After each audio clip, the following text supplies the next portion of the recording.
Hello and good afternoon, good morning, everybody. It's morning in the States. It's afternoon here in Europe. As you know, I'm Dan Winter, fractalfield.com. This is about piezofire.com. This meeting has been organized by our host, Tufan Guven. Hi, everyone.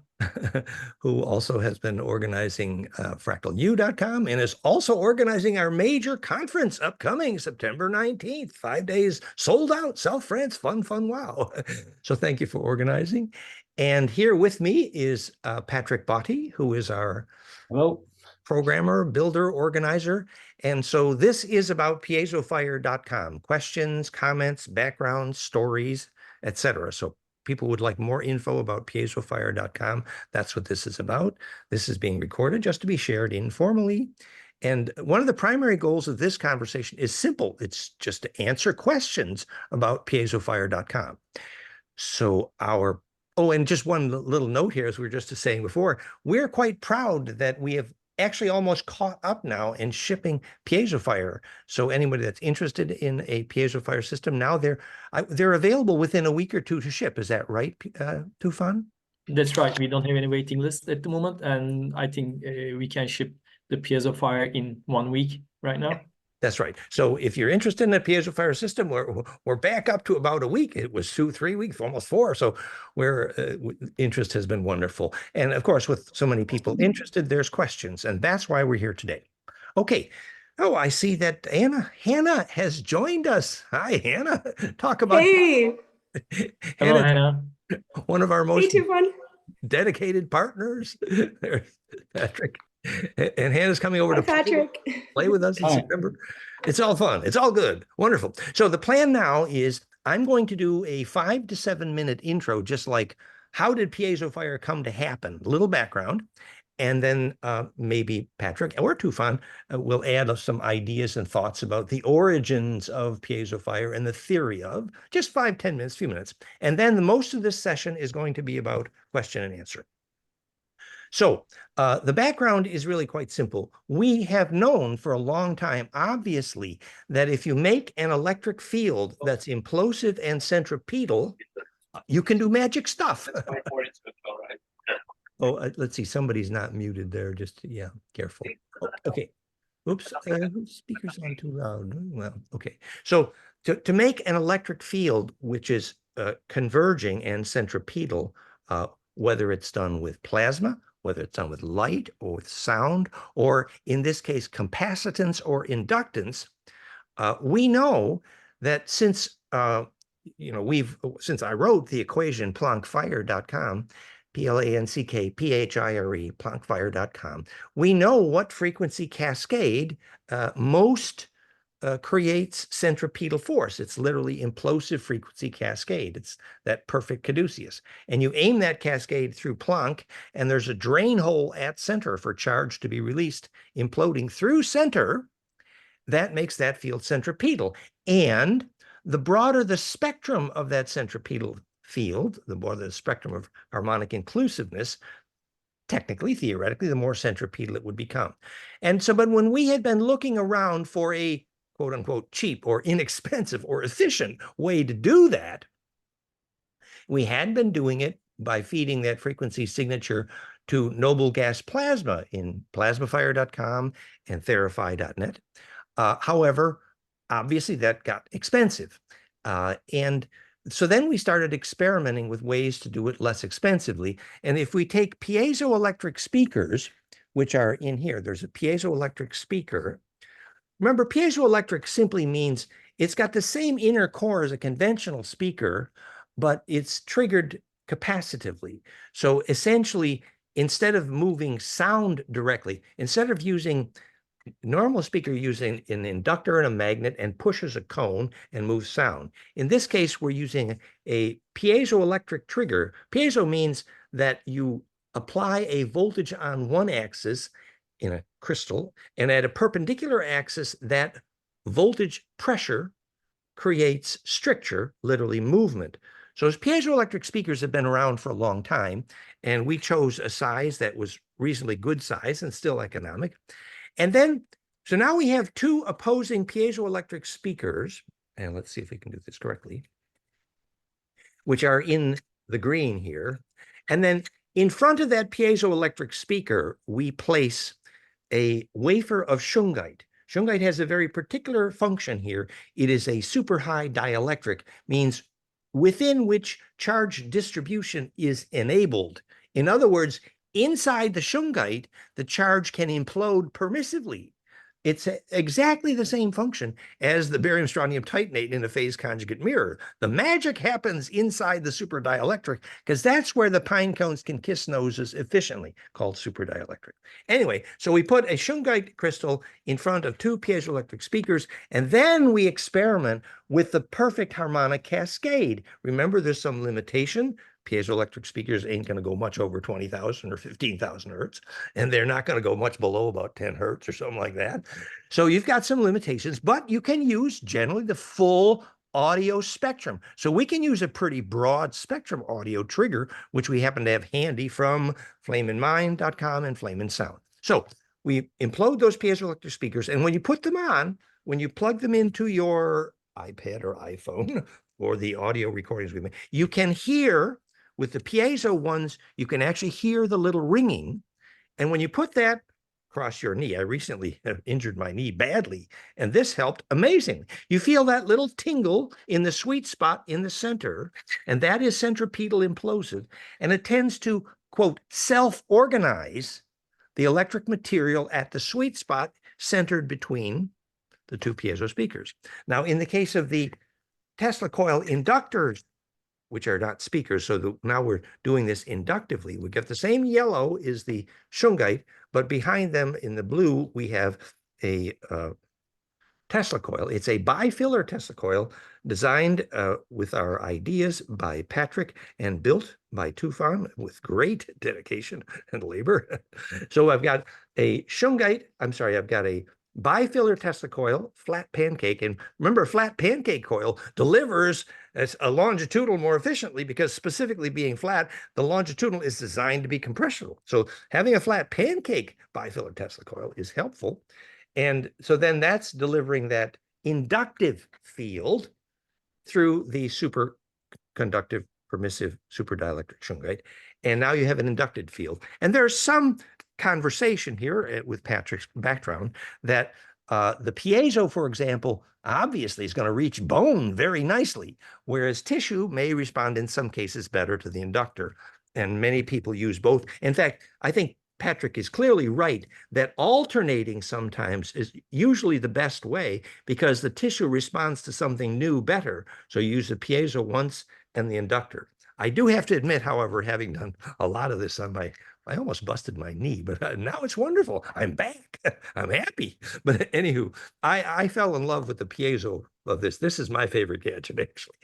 Anywho, so that's just a little bit about implosive charge fields, implosive capacitance, and a sweet spot at the center where the two pine cones kiss noses. That's a short background intro to piezofire.com. Patrick, would you like to say anything more? Maybe also about the inductive part of this and anything you want to say, please, Patrick. Yes, thank you, Dan. Well, in fact, you already explained the best part, the biggest part of the research. That yes, we start with the Dan equation and driving plasma ball, but it was very expensive, and I was really looking for a new way to enter in resonance with the body. And the first one that I tried was a piezo, the first one. And then we got a really nice response from the piezo. And also, why not using, and Dan told me about this, to use a shungite stone because of the properties that he just explained. And then the next step, as the plasma ball are driven with a Tesla coil, I was looking for something which can also create this kind of, what they call scalar waves and things like that. And this flat bifiller coil that we are using has also some strange properties. And again, with the use of the shungite plate inside the device, we have also a different kind of response and interaction with the body.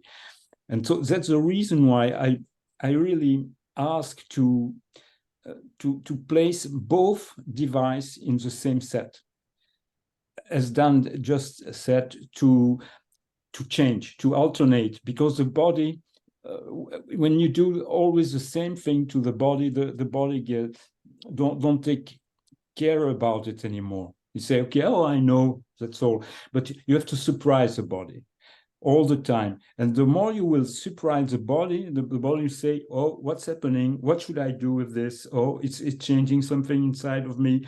And so I'm changing, and I will try to find a new equilibrium. And so that's the reason why, and I personally change all the time. Once with the plasma ball, one with the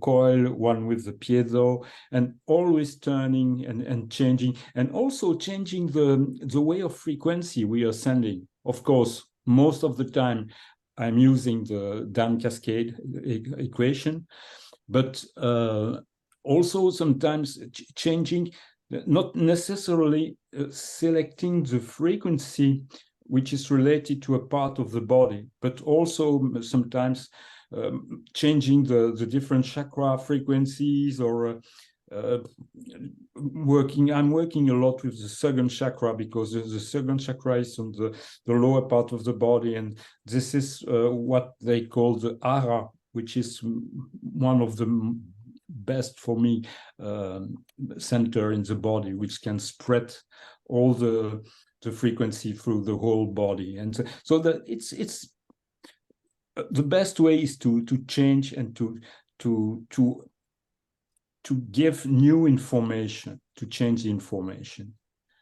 Yes, I think we could maybe add to that thought a little bit about kind of the theory of what is going to respond best to piezoelectric coupling and what is going to respond best to inductive coupling. That's the sort of issue here. And it's obvious the bone is more piezo, it's literally a crystal, whereas the tissue, being more liquid, may in certain cases respond better to something inductive.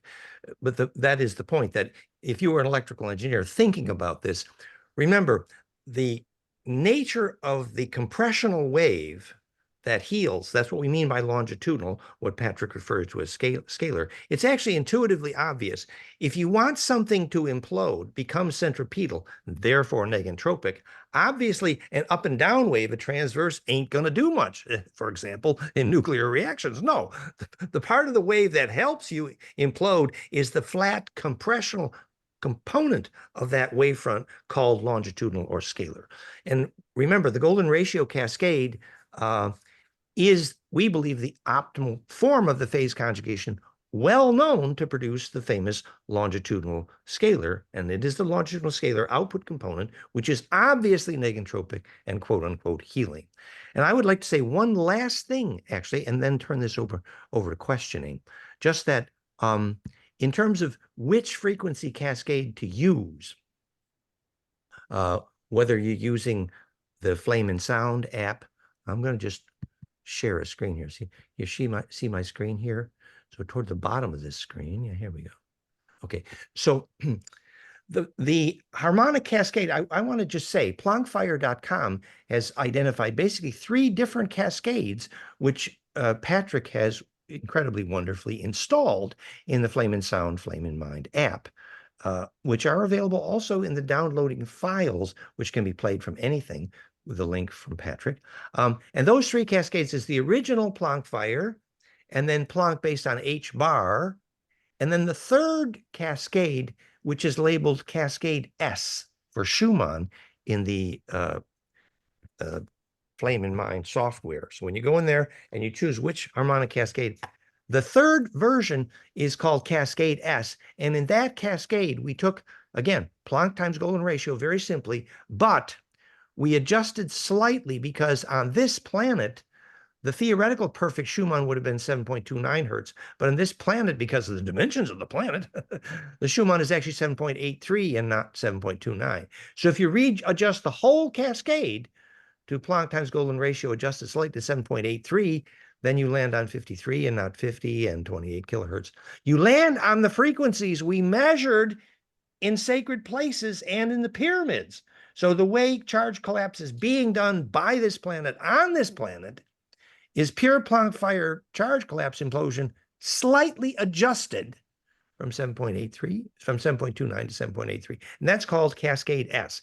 And that is the optimum cascade, which I feel by much experimentation, is the most psychokinetic and active and the most efficient at charge collapse. So I do recommend trying the Cascade S, which is this cascade here in the Flame in Mind, Flame in Sound app, and also the files that Patrick provides in the link to everyone involved.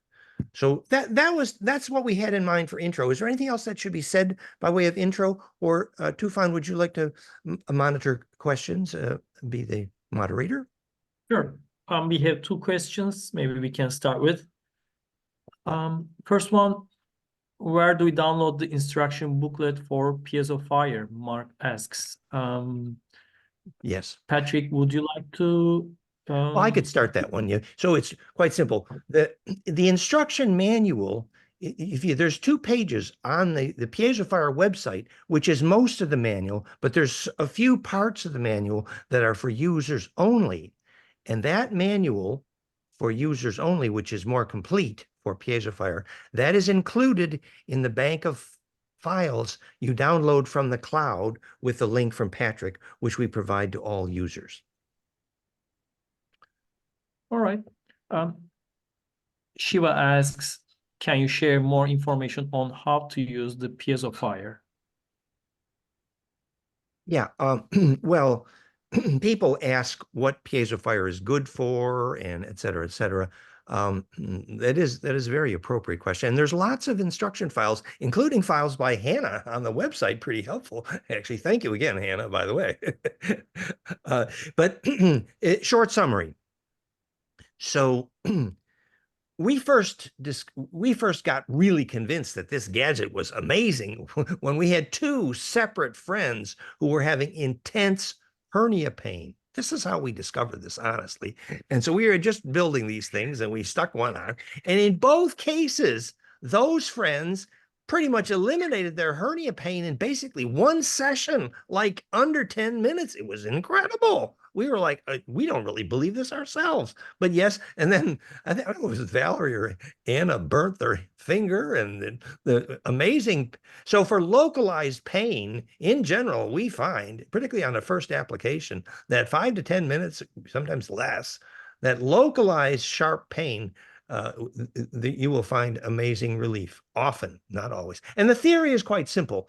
In that sweet spot, center point between the 2 transducers, you are going to get enhanced electrical compression, therefore enhanced circulation, and therefore negentropy, self-organization. So the theory is simple, is really, really simple, that compression is literally the opposite of pain by electrical definition. Pain is defined as the fractality broke, and so the charge is bleeding out. You restore compression. That is the definition of pain reduction. It's kind of amazing.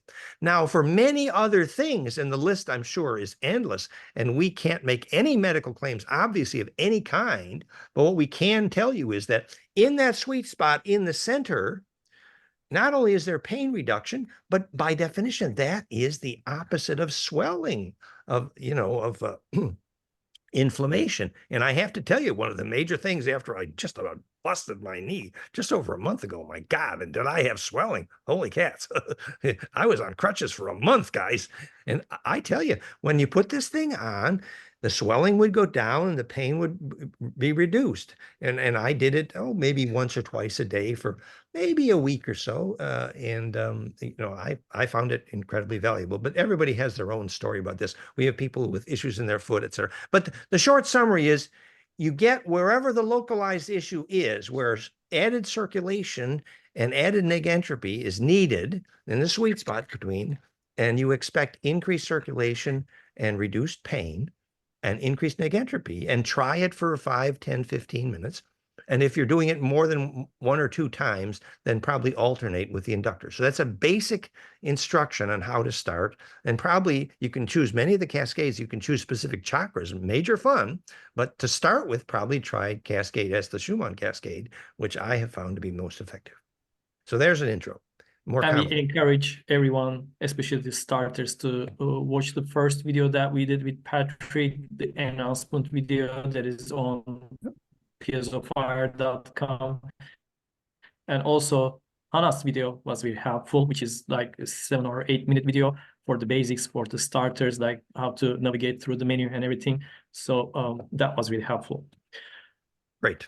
So another question from Bridget. Can you hear me well? Yes, you're breaking up a little bit, but go ahead. I could read Bridget's question, maybe. Shall I do that? Can you hear me well then? Breaking up a bit. Okay. Sure. She asks, why do you send frequencies to piezo coils, plasma balls, and not to Terafy? Okay. Remember, first of all, the frequency cascade is a major part of the magic, because now we know that you cascade those frequencies tuned by golden ratio to Planck and you get the best implosion. And that's the magic. And why do you send those frequencies? Well, Terafy is a fabulous gadget. They're, starting at $30,000, and a lot of people don't got $30,000 to play with. We were looking for powerful, less expensive. The short-term result is that if your issues are localized, maybe not so much full body issues. I'm not sure about full body issues here, but if your issues are localized in any form, then much less expensive gadgets seem to be very helpful. That's where the piezo coil and the coil inductor coil, and even the plasma fire, by the way, does have full body effect. Yes. So we're looking to deliver this amazing service at a much lower cost. That's a short answer to your question. I think that her question was mainly she's thinking that it's not the same kind of frequency which is sent to Terafy and with our small gadget. In fact, Terafy, there is the cascade of frequency based on golden ratio and Dan equation, which is always the same cascade of frequency which is sent to the balls. And what I have done, because as we were working with less stronger device, what I have done is to create a matrix inside, regarding the work which was done by Stéphane Cardinaux, we made a really beautiful map of the frequency inside the body. So what I have done is, in Flaming Sound, is creating a matrix based on, but the big matrix is Dan equation, the cascade of golden ratio. And inside this cascade of frequency, I'm creating another matrix, which is related to music ratio, and also to Stéphane Cardinaux findings about the frequency inside the body. And so I try to send specific frequency to specific part of the body. And we got really nice response from very sensitive persons. So what we have done to prove that it was working, we placed, it was at this time working with plasma balls, small plasma fire, and we placed very sensitive person between the balls, and it was a blind test. So we were sending a specific frequency regarding to what I just explained, these two metrics inside one of each other, and sending frequency, let's say, for the second chakra, for the heart chakra, for the brain, and asking the person with this blind test, what do you feel? And most of the time, they really make the connection between their feeling of the body and the frequency that we were sending. And that's the reason why I inserted all these frequency in Flaming Sound, because it's another way to enter in resonance with the different part of the body. Very nicely said, and we should emphasize that. So remember, the Flame and Sound, which is the major, it's included with Flame and Mind, and it's available separately, the Flame and Sound app from flameandmind.com, from the App Store, iOS only.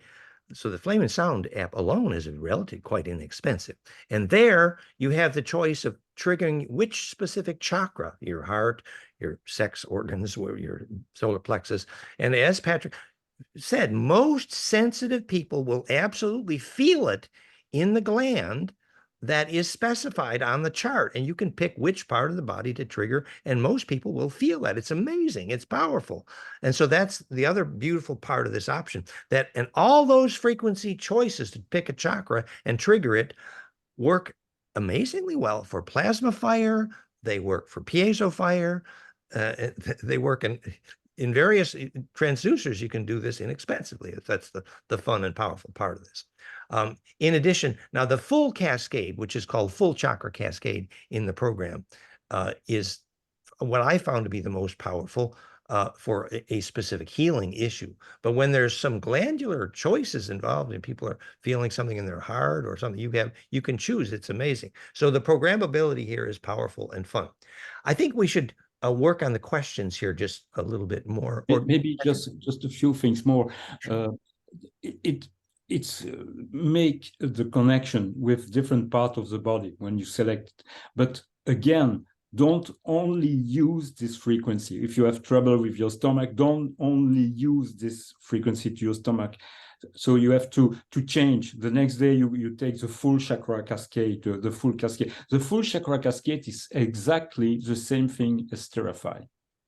And again, maybe some more information regarding the three different cascades. So Cascade 1, Cascade 2, and Cascade S that you just explained. It's amazing because it seems that it changed the feeling of the body. This last year has changed, probably due to EMF pollution, or I don't know, because when we start with the first and the second cascade and sending frequency to the very sensitive person who was saying, okay, I feel it here or I feel it here, the Cascade 2 was more a tiny point inside the body. And the Cascade 1 was more about a region inside the body, a part of the body. And then we tried to use Cascade S, as Dan explained, which is, again, is equation, but related to Schumann frequency, precisely to Schumann frequency. It seems that it's much soft for now. The previous cascade are a little bit disturbing for now. It's crazy because previously it was very perfect, and now if you make the choice, people say, okay, we really, this one is soft, it's easier, and the other one is a little bit disturbing. So that's the reason why I have done on the cloud for people who don't have the Apple device. It's only Cascade S, because it's for now the best way to enter in resonance with the body. We might say that, as Patrick said, the Cascade 1 was pure Planck fire. Cascade 2 was Planck fire modulated by H bar. And as Patrick said, that tends to get a very fine point of focus because it's accurate to H bar divided by the circumference of Planck. So it's pure implosion, but pure implosion probably is not the most comfortable form, whereas Cascade S, the Schumann cascade, it feels most comfortable. But in that case, you're actually literally directly using the Schumann cascade for the charge collapse. So it's perfect for grounding, et cetera, et cetera. So nicely put, Patrick. Thank you. I want to just go down the list of questions a little bit. Go ahead, Pat. Yeah. Too fun. Did you? I was going to say that the flexibility of selecting from a variety of frequencies and applying it locally, I see it as one of the main differences between Terrify and Piezo Fire. That's right. Because Terrify is not programmable in that regard, and also doesn't have the Cascade S option, etc. Right. Yeah. So next question is, does volume of the iPhone, iPad matter when using the app? I know that Patrick has said that you don't even need full volume. Remember, we're using the volume level of what is effectively your headphone output of your device. And obviously, the headphone output is relatively low power. However, as in Patrick's experience, the body responds in many cases better to low power than high power, as we demonstrated. I mean, I was in the auditorium with Bob Beck when he demonstrated this. If you play high voltage Schumann 8 hertz to an auditorium, you do not get a wave of bliss. If you play millivolts of power of Schumann cascade to an audience, you get a wave of bliss every time. And so the body is not looking to get its bliss Schumann at high voltage. No, the body is programmed to seek its Schumann bliss at low voltage.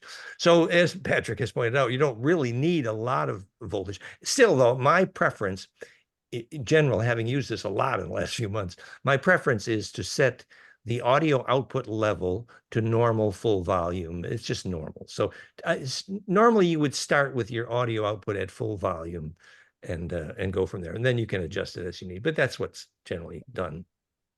So how Next, to use, go ahead. sorry, Go ahead. Go how ahead. to use piezo fire to heal eye diseases like cataract? Yeah. Now this gets into an area that we don't have enough experience to answer your question. And there will be 1,000 questions. How can it help X? And the honest answer to those 1,000 questions are we don't know. What we can tell you is that we can create localized centripetal force, localized increase in circulation, localized reduction of pain, localized reduction in inflammation. By definition, we know what that is, and we can make that small localized field. But when you try it, and so this helps on parts of the body, but very sensitive parts of the body, like your eyes, the only thing we could say is, you could try an experiment, use it for a little bit. I did a whole lecture to a vision group proving, I believe, that implosive cascades absolutely sharpen vision. I think we can prove that. So, for example, we about 30% of people who try the therapy have some sharpening of vision. So it makes sense to do this experiment. But since piezo fire and the inductive and piezo devices are low power and they got to be harmless. I don't think anybody ever could possibly be harmed by anything so low voltage and simple. So you can try it. Try a 5-minute experiment and then try it a couple times and check your results. That's the only answer we can give to 90% of the questions. How can this help X? That's all we can say is try it. Where can I learn about negentropy and how the coils and speakers induce negentropy? Yeah, well, the title of my book number 2 was Origin of Negentropy. And it's pretty obvious that, physics, conventional physics on this planet doesn't seem, as far as I can tell, doesn't have a clue why anything is centripetal and therefore why anything would be negentropic. So conventional physics is teaching your kids that the universe is condemned to entropy. And I have said, oops, no, they're wrong. There is a path to negentropy, and that is charge collapse tuned to Planck. That is the title and subject of my 2 last books. So please go to planckfire.com and read the book. That's what it's about. The theory is simple.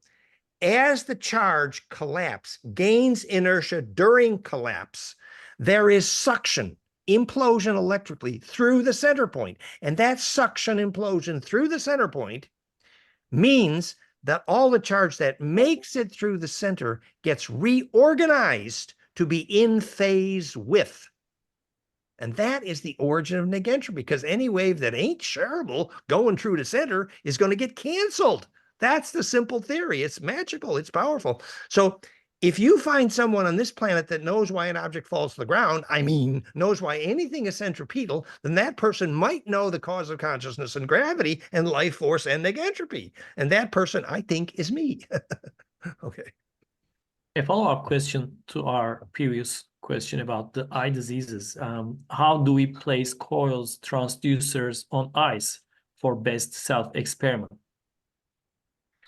One would have to guess that you would have to do it here. There would be about no way to apply the pair to one eye. And Patrick has had some experience using one transducer in many cases. In some cases, they haven't needed to. They've used just one. But in general, all the initial appearance were a pair of transducers. And for that, you would need to use, right, literally the temples. Why? Because inside there is a temple. So the pair is good. And actually, I think somebody who had problem with their heel and found the opposing pair too powerful for long-term use, then they put a one at perpendicular relationship, the two transducers, and that's also proven useful. But in the case of the eyes, you just have to use it as opposite pairs, I would assume. Will there be a place where one can share experiences, successes, failures, discoveries, etc.? Maybe Yeah, we can mention about the Facebook group. Yeah, Tufan, why don't you reply to that, please? Sure. We have a Facebook group where we can share experiences and thoughts and discuss anything about piezo fire there. I have circulated invitation links. If you have not received it, please just send me an email at tufan@geometricmodels.org, and I'll help you join the group if you have not joined yet, and we can start sharing experiences there. Yeah, there's a fairly active already Piezo Fire Facebook group. Right. Thank you. Good. How does the transducers affect the properties of monoatomic gold and colloidal silver when charging them in liquids? I could make a comment about the theory. So you remember that they needed the Ark of the Covenant to make the manna in the desert, you know, if you believe the Bible. And so how did the Ark of the Covenant stabilize gold in the monoatom state, which is what they called Holy Communion? Well, remember, gold is highly implosive, and it's so implosive that as a single atom, it doesn't stabilize well. It tends to clump with the others. But if you get it to stabilize as a single atom, then it is more electrically bioavailable, called manna from heaven. I mean, Holy Communion. I mean, you get younger. Well, the reason is implosive capacitance, which is really what the Ark of the Covenant was an aid to stabilizing the gold atom in the monoatomic state. For example, we know the Ark of the Covenant's original Syrian design was because the damn Anunnaki couldn't get through the Van Allen belt without nuking their way through. And what do they stick their nukes into? Well, they bought a gadget from Sirius called the Ark of the Covenant. There were about 10 of them, actually.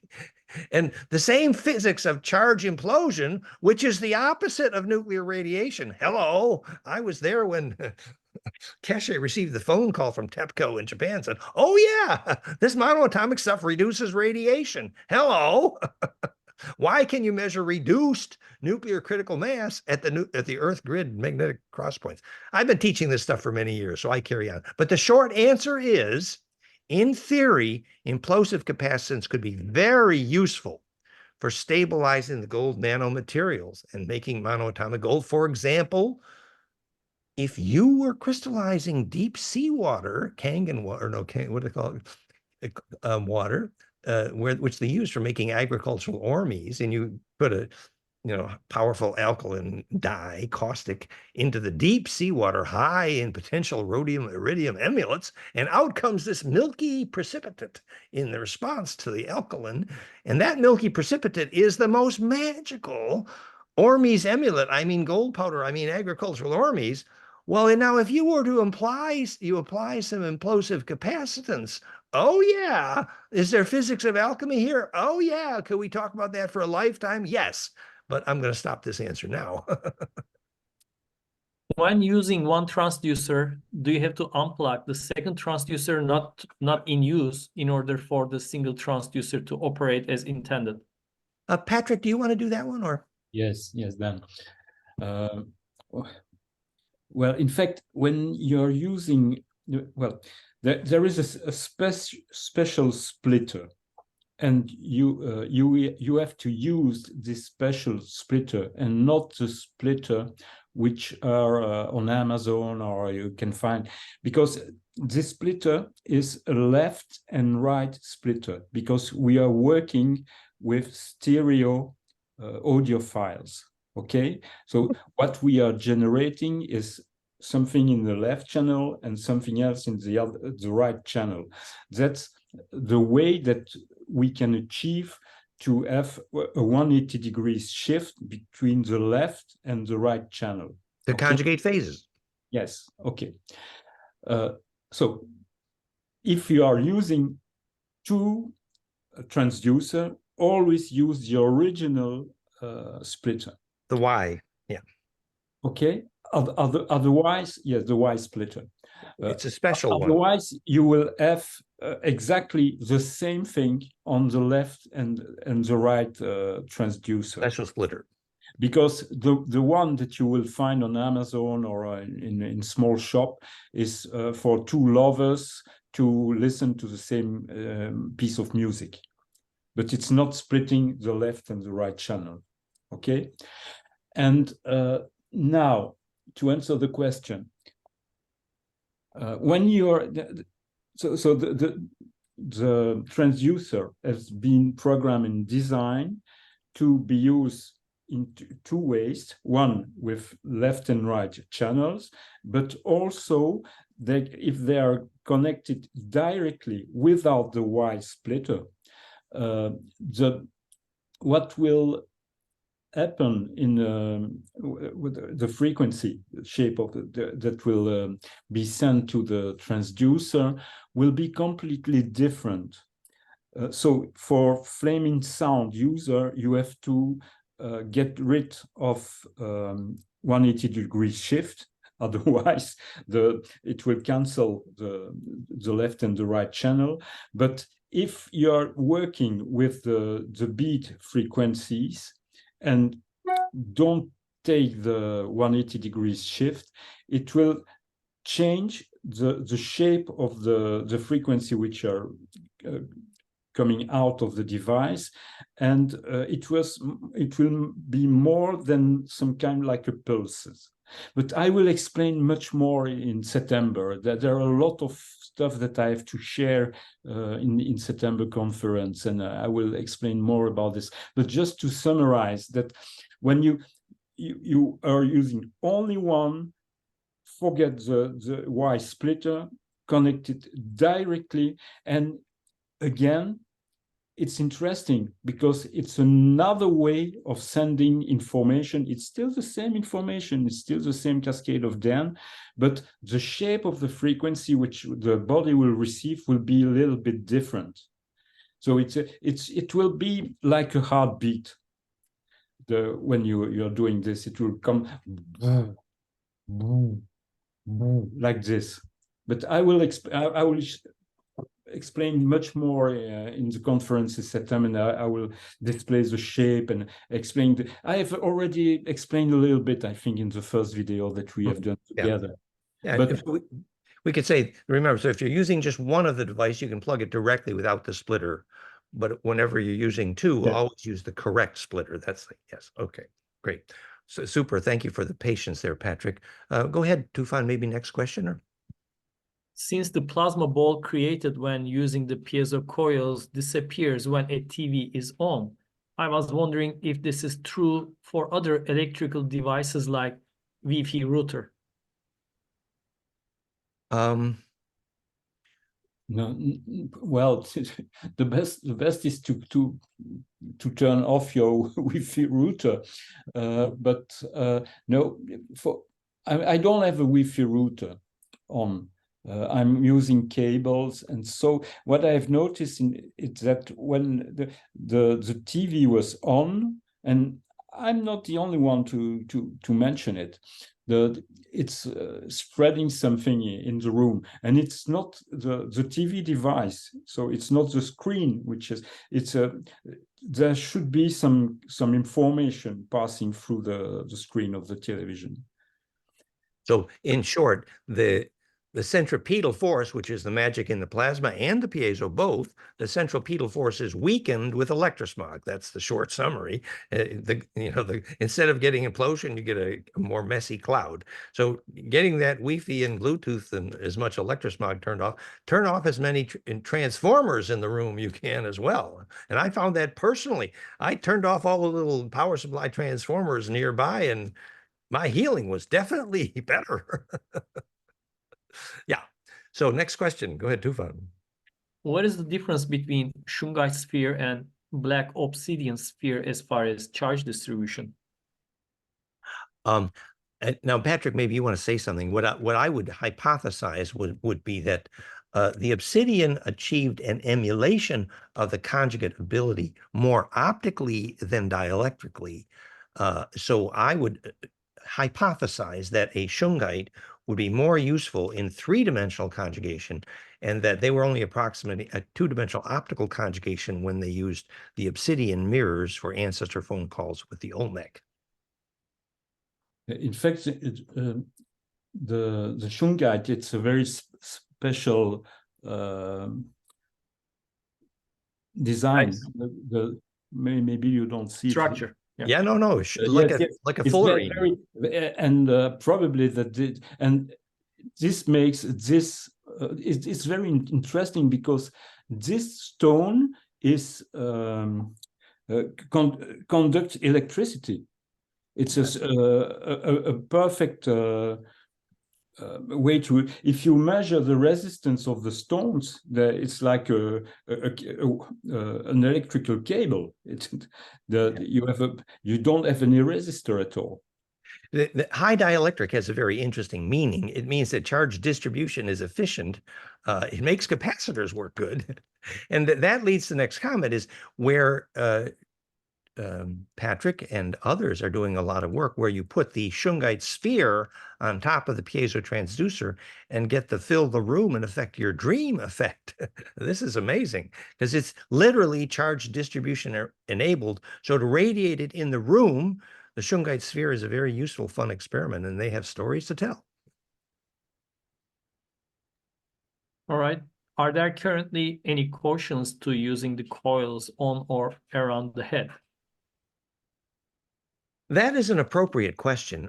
We have our experience so far is that the voltage level in these things that comes from the your headphone output is such that there's not a hazard here, no.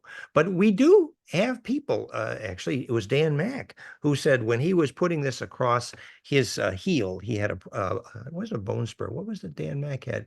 But he said he realized that straight opposing piezo transducers after a while was a little bit too powerful, the tingle, so to speak. And he found that the perpendicular arrangement was actually in the long term more helpful. So it can get to be a little bit intense, the piezo buzz, but in no case do we ever have a report of anyone, having any problem or being hurt or anything by this, because it's a weak field, and the body likes weak field, especially if they're tuned well. Now, that being said, I would say if you're doing this experiment on your head or across your eyes, I would definitely recommend just try it for a couple of minutes the first time and check for discomfort. We always recommend that, like we did with the Therify. If people have titanium implants, we said check for discomfort because the titanium in your body is going to couple with that field in a way, and it may absorb too much energy. In the end, we did find that we helped a lot of people with titanium implants, with implosion devices, and we never actually had a problem, but we always advise people to take it slow and gentle and do a short session first.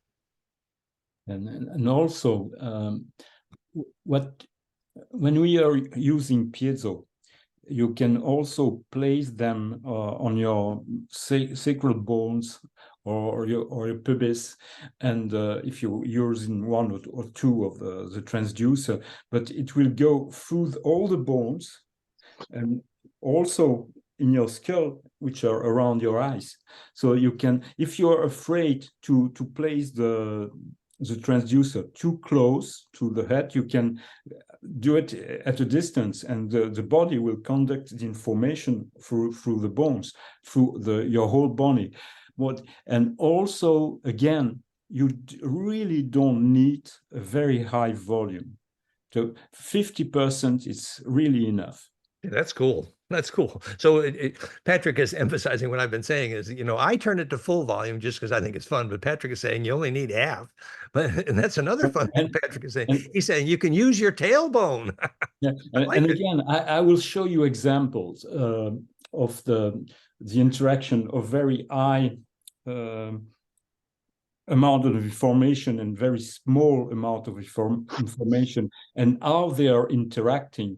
And it is proof, and I will explain in September in my conference, that the more you have a tiny information in front of a big information, there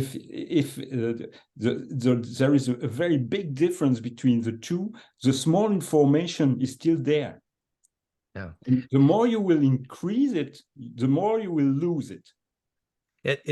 Which was documented from Becker. You know, the body will get bliss at low voltage from Schumann cascade and not high voltage. What your body is looking for a low voltage. So if you want to go into a sacred site, like pay $1 million for a vacation to sacred sites, what you're actually looking for is a low voltage, not a high voltage. Next question, Tufan, please. Next question coming. In the Flame and Sound app, how are the specific frequencies for specific body parts determined? Is there somewhere to read more about the details? Yeah, I think Patrick did address that some. Patrick, you said some of the glandular, remember, Patrick originally had frequencies to trigger glands in the HRV app, our craniosacral HRV. I thrive. Yeah. And so that was derived from Patrick's early research in the sacrocranial literature on glands. And then later, Patrick added information in his research work with Stefan Cardinaux. Maybe you want to say more, Patrick, briefly about where the chakra sounds came from, frequencies. Yeah, well, there is also a different link. One link with Stefan Cardinaux, but also another link with Tomatis, which is making audio test. Yeah, hearing test, and Tomatis makes a link between the trouble that you have inside your body. So he made a map also of the body, and with an hearing test, Tomatis can say you have trouble in your stomach, you have trouble in your lower part of your body, you have trouble in your ears, in your eyes, because there are some gap or some peak in the hearing test spectrum. So I mixed all these information, the information from Stefan Cardinaux, the information from Tomatis, the information from Nogier also, who made a map of different parts of the body. And I put everything together but maybe I think that I should again make a small summary of this part in September, because now I think everything is coming together, and it's nice to. Yeah, and we will video that. Yes.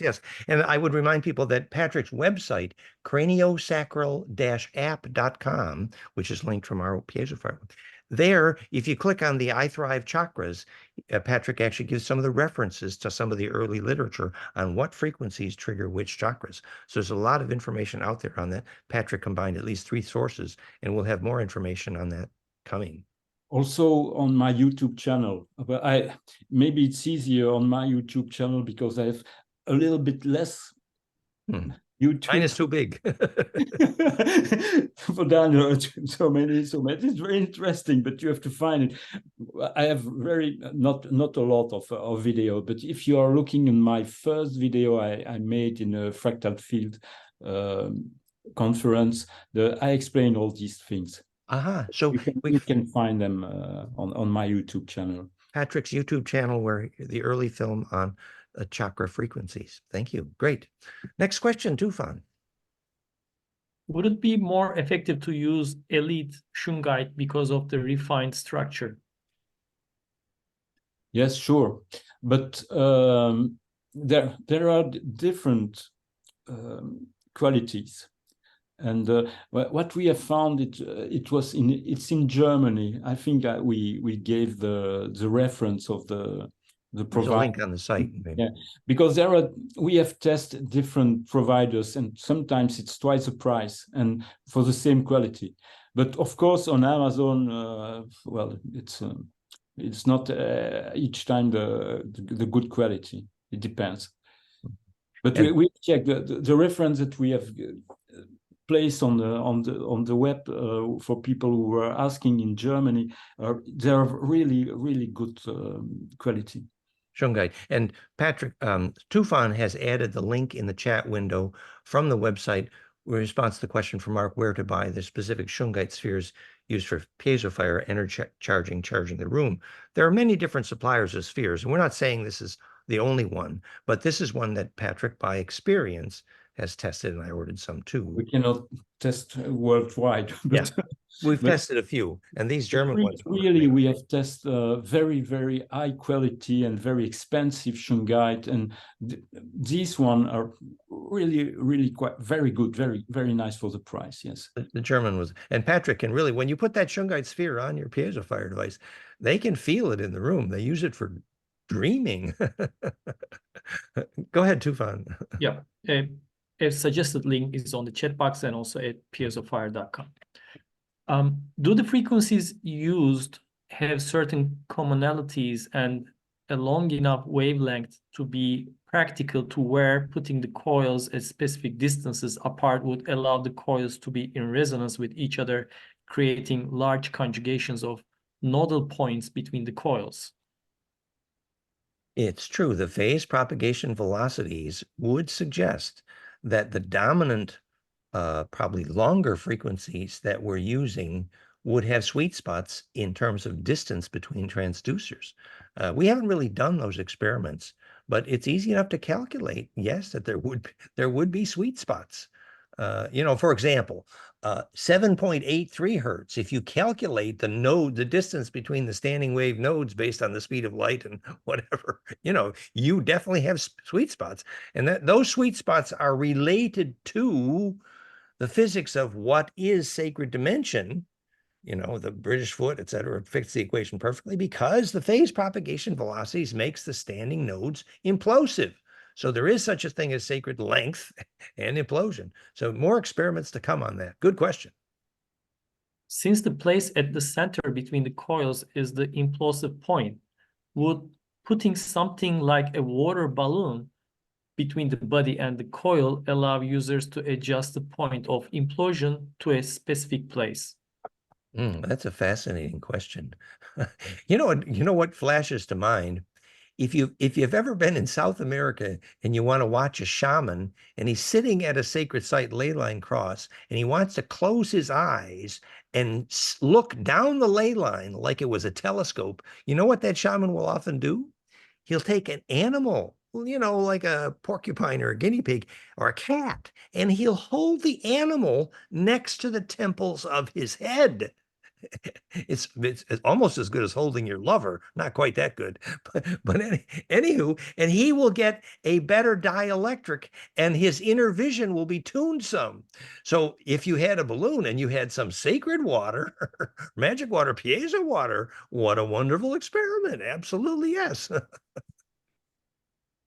Any benefits of using one green and one blue at the same time? That would be, Patrick, would you think to use one piezo and one inductive as a pair? I don't know. What do you think? I don't. For my experience, if you mix them, you have to place them at 90 degrees. Interesting. That would make sense. So if you're going to use one inductor and one piezo, use them at 90 degrees because the inductor will couple with the capacitance. Actually, that is a real electrical engineer's answer to the question. Thank you, Patrick. But it's not an electrical engineer answer. No, but the electrical engineer knows the inductive component is perpendicular to the voltage component. So hell yes. That's my experience. Good. Your experience fits the electrical engineering. I like it. Go ahead, Tufan. For skin issues such as eczema, what frequency would you use? And what about frequencies for hands and arms, etc.? I don't see those body parts in the frequency tables. Well, regarding the map of the body, when you want to, well, again, what is interesting is sometimes to take the full frequency cascade of Dana, but when you want to go to a specific part of the body, you just stand up, you lay your arm go down, and you take the frequency of the map which is related to the other part of the body. Well, let's say, for example, if you take your hand, it will be around the first chakra. Mm. I like, so Patrick is suggesting how to address one particular area on the skin. Very interesting and useful. I'd like to make another comment, and that would be that both the Belgium and the Norway early therapy centers did deep work on treating skin issues, eczema and psoriasis. And they came away quite convinced that they do 2 or 3 things. What they do is they take, in that case, it was a Therify, but it could be plasma fire or piezo. But in addition, they used hypersoluble water with. So hypersoluble, basically you zap the water, and you could absolutely zap the water with the piezo fire as you can zap it with Therify. And also they used Imploder, theimploder.com, which is when you implode the vortex piezoelectrically, which is what the imploder is. So the vortex is adding spin density, which is adding hypersolubility. And hypersolubility is everything, especially in skincare. So zap the water and, the imploder, yes. Piezo fire, yes. Therapy, plasma fire, whatever you got to zap the water, implode the water, drink that, and then bathe in it. You bathe, and they actually showed pictures of the spa with zapped water, and they do that before or after the piezo or the Therapy plasma treatment, and they had amazing results actually with eczema psoriasis actually. So zap the water for hypersolubility, and you bathe in that in conjunction with zapping the skin. Oh, Tufan, you're muted. Oops. Sorry. Go ahead. Go ahead. Dan, just a question. You place the water on the skin? Well, they were using a spa basically in both Belgium and Norway. So they would use imploded water. They were using the imploder mostly, but then they also zap the water with the plasma, in that case, Therify, but it could be plasma fire, whatever. So zap the water to hypersolubility and use it for bathing and drinking with zapping the site. And for skin issues, they had results for sure. This connects nicely to the next question, which is how to use piezo fire parts to charge structured drinking water, food. Yeah. So remember, water is going to receive the implosive capacitance or inductive, but primarily capacitance, piezo fire, piezo speaker, a little bit better if that water is a little bit more piezo. So in the same as the case when you were a Steiner biodynamic, they use a small amount of highly piezo, highly soluble rock powder. Usually it was a quartz powder or it was a calcite. And so now the water is a little bit more piezo, and then it will absorb the implosion. Oh my God. And that would last for days. And that is in many ways the essence of biodynamic preparations and how they use the cow's horn to zap the water in biodynamics. It's much related. Yes. So yes, zap the water. You could put, and I would put the piezo speakers might be a little bit better on glass than plastic. I'm not sure.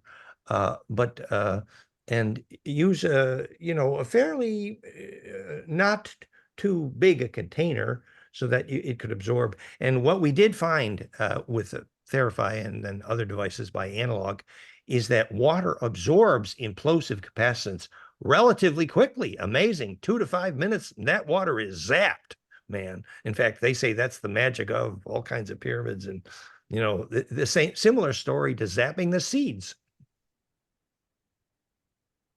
Last question.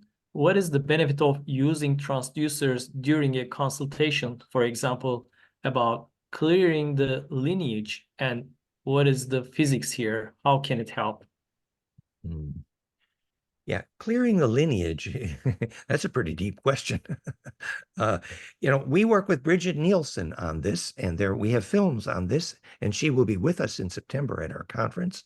The core issue here is that you can heal a whole extended family by finding where the ancestor memory has, knots in the rope. and obviously family constellation therapy and hypnosis, these are examples of getting charged to implosive focus. That's what that is. So increased relaxation, increased connectivity, family constellation therapy, ancestor memories, uh, uh, hypnosis, trance induction, Therify was helpful, but Piezofire could well be helpful. But effectively, the issue is simple. The flow, literally down the river of memory electrically, has a knot in it. Like the knot is basically pain. Where there was pain, there was an interruption in the flow of memory, and therefore in the flow in general. Because the natural reactions when you have intense traumatic pain is, haven't got time for the pain. I mean, you block the memory and therefore the flow. So you got to go back and haven't got time for the pain. I mean, feel the pain. and so anything that can increase the centripetal force to unpack the slip knot. And Piezofire is a wonderful example of centripetal force electrically. So there's a dozen ways this could be used in therapy. Absolutely. In fact, eventually we would hope, as we have with Therify, we showed Carlos, our partner of ours, that absolutely the Therify plasma was measurably helpful in deepening trance induction for therapy, for family constellation therapy in that setting, which relates directly to ancestor memory unpacking. So there's a lot of these issues that could be discussed. Yes. A reminder that this call is being recorded and will be available for replay. Yes, so that the idea is to make a bit of a shareable memory. Hannah, did you want to say anything there? Did you have fun? Yeah, this is really great. I did just following up on the water now. Would you say having both of them again directly lining up? So one of the things that's come up is just questioning how important is it to get that super precise with those discs to that tiny point in the middle, or with the water, could you just use one? Okay. And then I think that would work great. Would work wonderful for sure. right. So Glass just might be a little better, but yeah. yeah, that's been a question is again too with the body, given that with the contours of the body, it can be hard to get that perfect. How important, we were even sort of some of us talking about getting some kind of positioner in the long run to help get that placement exact, as much as possible. But I have the sense that even with the contours of the body, it's still overall, Yeah. I just want to bring that point up, that question. Yeah. So how accurate do you need to get the sweet spot? And I could say there's a little physics around that. If you were using lasers to conjugate, you got to get them like angstroms. I mean, angstrom level accuracy. You need a positioning table. You got to spend thousands of dollars just on the table to mount them because these are angstrom. But when you're using phonon, much longer waves, the sweet spot is big, actually.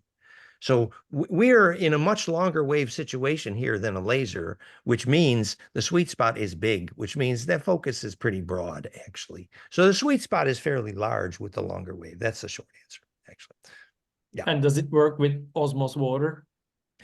Well, that's the thing. So osmotic water would have reduced mineral, therefore reduced piezo, and therefore hypothetically might not be as imprintable in theory. I mean, the Steiner people were clear. If you want to zap your water, get the rock powder in there first. And Schauberger, they all did the same thing. So a little bit more conductive is good. A little piezo in there is good. So boiled water, maybe not quite so good, really, theoretically. Okay. Was that a happily ever after? I think so.